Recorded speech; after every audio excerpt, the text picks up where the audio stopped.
গরুর মাংস তো অনেকভাবেই রান্না করে খেয়ে থাকেন। আমার মতন এইভাবে একবার রান্না করে খেয়ে দেখবেন কতটা টেস্টি আর কতটা সুস্বাদু হয়। একবার রান্না করে খেয়ে দেখলেই বুঝতে পারবেন। এই মাংসটা দিয়ে রুটি, পরোটা, ভাত, পোলাও সব কিছুর সাথেই খেতে অসাধারণ লাগে। তাহলে কথা না বাড়িয়ে চলেন স্টার্ট করি। এখানে একটি প্রেসার কুকারের মধ্যে গরুর মাংস নিয়ে নিলাম 750 গ্রাম। এর মধ্যে লবণ এবং 1.5 কাপ পরিমাণ পানি দিয়ে প্রেসার কুকারের ঢাকনা লাগিয়ে 4 সিজ আসা পর্যন্ত অপেক্ষা করব।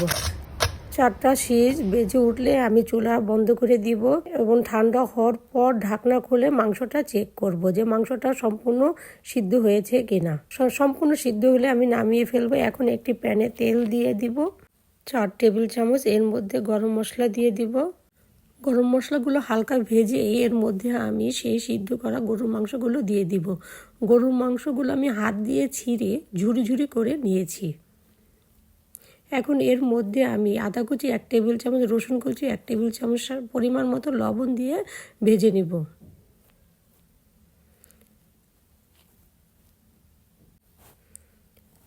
হালকা ভেজে এর মধ্যে আমি টমেটো দিয়ে দিব বড় সাইজের 3টি।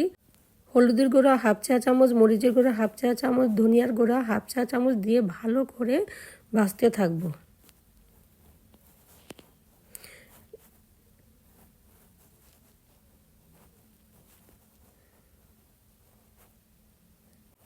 এখন একটি ঢাকনা দিয়ে ঢেকে দিব এবং চুলার আঁচ একদম লোতে রেখে আমি 6 মিনিট রান্না করব।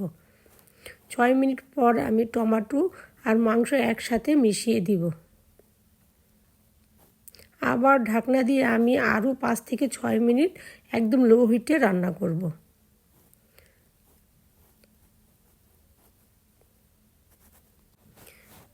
এখন এর মধ্যে পেঁয়াজ, কাঁচামরিচ আর ভাজা জিরার গুঁড়া দিয়ে ভালো করে মিশিয়ে নিব।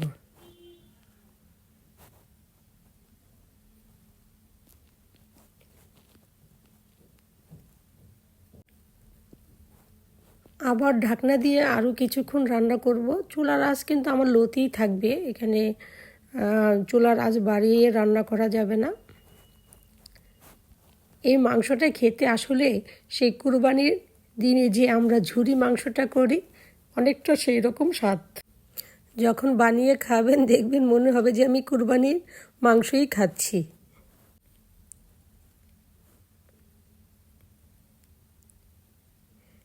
দেখেই বোঝা যাচ্ছে যে মাংসটা কতটা সফট হয়েছে। আশা করি আপনারা সবাই বানিয়ে খাবেন। আল্লাহ হাফেজ।